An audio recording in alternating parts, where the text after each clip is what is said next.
Basically, it started very simply, which is that the United States government, let's not call it the U.S. people, they had nothing to do with this, but the U.S. government said, we're going to put Ukraine on our side, and we're going to go right up to that 2,100 kilometer border with Russia. We're going to put our troops and NATO and maybe missiles, whatever we want, because we are the sole superpower of the world, and we do what we want. And it goes back actually a long way. It goes back 170 years. The Brits had this idea first, surround Russia in the Black Sea region, and Russia's not a great power anymore. And that was Lord Palmerston's idea in the Crimean War, 1853 to 1856.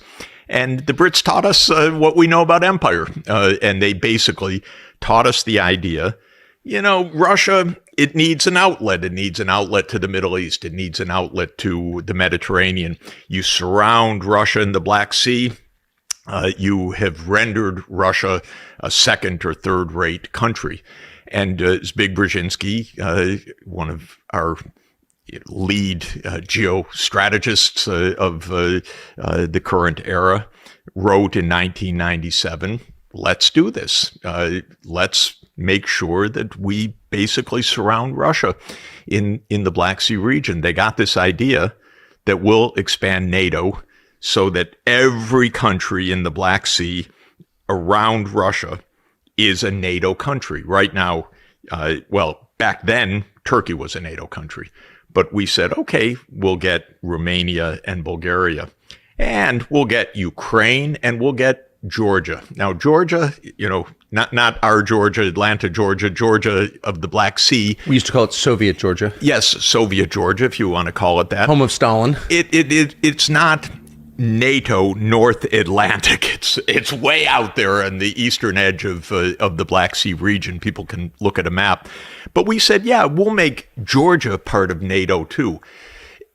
And the reason was very clear, and Zbig was very explicit about it, that this is our way to basically dominate Eurasia. If we can dominate the Black Sea region, then Russia's nothing. If we make Russia nothing, then we can basically control Eurasia, meaning all the way from Europe to Central Asia, and through our influence in East Asia, do the same thing. And that's American unipolarity. We run the world. We are the hegemon. We are the sole superpower. We are unchallenged.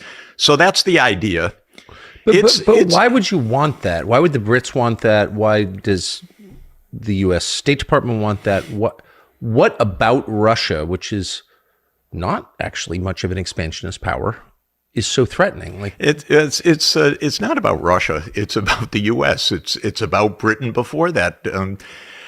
I think it's a little bit like that old game of Risk. I don't know if you played that as a kid, but the idea was have your piece on every place in the world. That was the game. And you read the American strategists, whether it's Zbig Brzezinski, although he was very moderate, or the neocons who have run U.S. foreign policy for the last 30 years. The neocons are very explicit. The U.S. must be the unchallenged superpower in every place in the world, in every region. We must dominate. It's quite a load for us American people. What they say is we are going to be the constabulary duty holder. What fancy word for saying we'll be the world's policeman. They say it explicitly. They say that's lots of wars. We have to be ready for all these wars. To my mind, it's a little crazy. But their idea was, after the end of the Soviet Union, well, now we run the world. And to come back to Russia, the idea was, well, Russia's weak, it's down, we're the sole superpower, they're on their back or on their knees, whatever it is.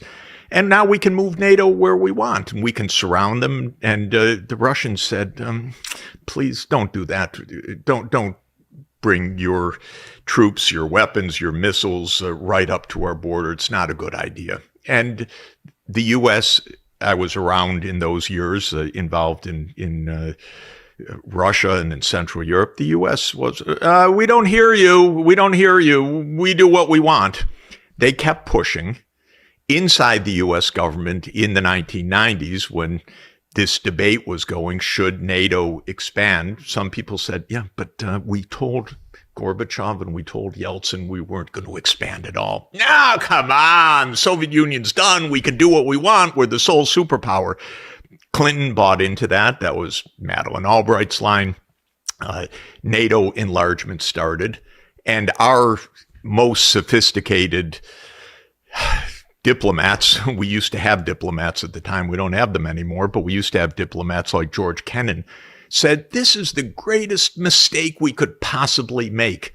We had a defense secretary, Bill Perry, who was Clinton's defense secretary, who agonized, God, I should resign over this. This is terrible. What's going on? But he was outmaneuvered diplomatically by Richard Holbrooke and by Madeleine Albright, and Clinton never thought through anything systematically, in my opinion. And so they decided, okay, Hungary, Poland, Czech Republic, first round.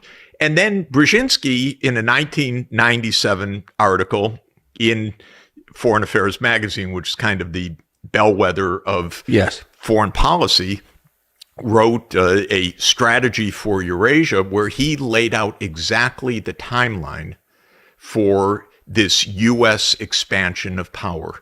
And he said, late 1990s, we'll take in Central Europe, Hungary, Poland, Czech Republic. By the early 2000s, we'll take in the Baltic states. Now, that's getting close to Russia. By 2005 to 2010, we'll invite Ukraine to become part of NATO. So this wasn't some flippant thing. This was a long-term plan, and it was based on a long-term geostrategy. Now, the Russians are saying, are you kidding? We wanted peace. We ended the Cold War too. You didn't just defeat us. We said no more. We disbanded the Warsaw Pact. We wanted peace. We wanted cooperation. You call it victory. We just wanted to cooperate. I know that for a fact because I was there in those years. What Gorbachev wanted, what Yeltsin wanted. They didn't want war with the United States, nor were they saying we're defeated. They were saying we just want to cooperate. We want to stop the Cold War. We want to become part of a world economy. We want to be a normal economy. We want to be normal society connected with you, connected with Europe, connected with Asia. And the U.S. said, we get it, we won, you do everything we say, and we determine how the pieces are going to go. So in the early 2000s, Putin comes in. First business for Putin was good cooperation with Europe. Yes. You go back to the early 2000s. Again, I know the people. I watched closely. I was a participant in some of it. Putin was completely pro-Europe. Yes. And pro-U.S., by the way. I know. And we don't want to talk about this. We don't want to admit it because we don't want anything other than unprovoked. So everything is phony, what we say. Everything is a lie. But just to say, the U.S. kept doing unilateral things that were really outrageous. In 1999, we bombed Belgrade for 78 days. Bad move. Absolutely. We bombed a capital of Europe for 78 days. Looking back, what was the point of that? The point of that was to break Serbia in two, create a new state, Kosovo, where we have the largest NATO military base in Southeast Europe. We put Bondesteel base there because we wanted a base in Southeastern Europe. And again, you look at the neocons. It's nice of them. They actually describe all of this in various documents. You have to make the links, but in a document called Rebuilding America's Defenses in the year 2000, they say the Balkans is a new strategic area for the U.S., so we have to move large troops to the Balkans because their idea is literally the game of Risk. Not just you need good relations or peace. We need our pieces on the board. We need military bases with the advanced positioning of our military everywhere in the world. So they wanted a big base in southeastern Europe. They didn't like Serbia. Serbia was close to Russia. Anyway, we're the sole superpower. We do what we want. So they divided the country, which they now claim you never do. And, you never change borders. We broke apart Serbia, established by our declaration a new country, Kosovo. We put a huge NATO base there, and that was the goal. So that was 1999. So it wasn't to save the oppressed Muslim population? Excuse me? It wasn't to save the oppressed Muslim population? It was very, very much to save the military-industrial complex to have a nice location in southeastern Europe. We killed all those people, wrecked the city. It was a little bit sad, but we do lots of sad things and lots of destructive things, lots of wars. We're the country of perpetual war. We don't look back. We're not even supposed to talk about this because this was unprovoked, remember? So in 2002, the U.S. unilaterally pulled out of the anti-ballistic missile treaty. Unilaterally. Well, that was one of the stabilizers of the relationship with Russia, and it was one of the stabilizers of the global nuclear situation, which is absolutely dangerous. And the U.S. unilaterally started putting Aegis missiles into first Poland, then Romania. And the Russians are saying, wait a minute, what do we know you're putting in this? You're a few minutes from Moscow. This is completely destabilizing. Do you think you might want to talk to us? So then comes 2004, 7 more countries in NATO: Latvia, Lithuania, Estonia, Romania, Bulgaria, Slovakia, and Slovenia. Now, filling in the Black Sea, Romania and Bulgaria. Suddenly, they're now North Atlantic countries, but it's all part of this design, all spelled out, all quite explicit. We're surrounding Russia. In 2007, President Putin gave a very clear speech at the Munich Security Conference. Very powerful, very correct, very frustrated, where he said, gentlemen, you told us in 1990 NATO would never enlarge. That was the promise made to President Gorbachev, and it was the promise made to President Yeltsin. And you cheated. And you repeatedly cheated. And you don't even admit that you said this, but it's all plainly documented, by the way, and as you know, in 1,000 archival sites, so it's easy to verify all of this. James Baker III, our Secretary of State, said that NATO would not move 1 inch eastward. And it wasn't a flippant statement. It was a statement repeated and repeated and repeated. Hans Dietrich Genscher, the foreign minister of Germany, same story. The Germans wanted reunification. Gorbachev said, we'll support that, but we don't want that to come at our expense.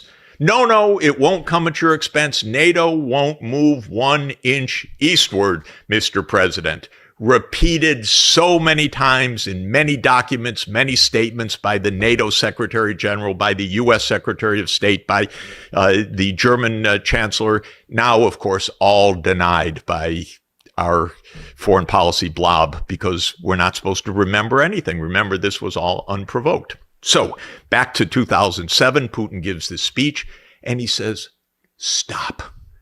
Don't even think about Ukraine. This is our 2,100 kilometer border. This is absolutely part of the integrated economy of this region. Don't even think about it. Now, I know from insiders, from all of the diplomatic work that I do, that Europe was saying to the U.S., European leaders, don't think about Ukraine, please. This is not a good idea. Just stop. We know from our current CIA director, Bill Burns, that he wrote a very eloquent, impassioned, articulate, clear, secret, as usual, memo, which we only got to see because WikiLeaks showed to the American people what maybe we would like to know once in a while, but we're never told. Like what our government's doing. What they're doing and how they're putting us at nuclear risk and other things. Okay, this one did get out. And it's called Niet means Niet, no means no. And what Bill Burns very perceptively, articulately conveys to Condoleezza Rice and back to the White House in 2008 is Ukraine is really a red line. Don't do it. It's not just Putin. It's not just Putin's government. It's the entire political class of Russia. And just to help all of us as we think about it, it is exactly as if Mexico said, we think it would be great to have Chinese military bases on the Rio Grande. We can't see why the U.S. would have any problem with that. Of course, we would go completely insane. And we should. And we should, of course. The whole idea is so absurdly dangerous and reckless that you can't even imagine grown-ups doing this. So what happens is, for what I'm told by European leaders, and by long, detailed discussion, Bush Jr. says to them, "No, it's okay. Don't worry. I hear you about Ukraine." And then he goes off for the Christmas holidays and comes back, whether it's Cheney, whether it's Bush, whatever it is, says, NATO's going to enlarge to Ukraine. And the Europeans are shocked, pissed.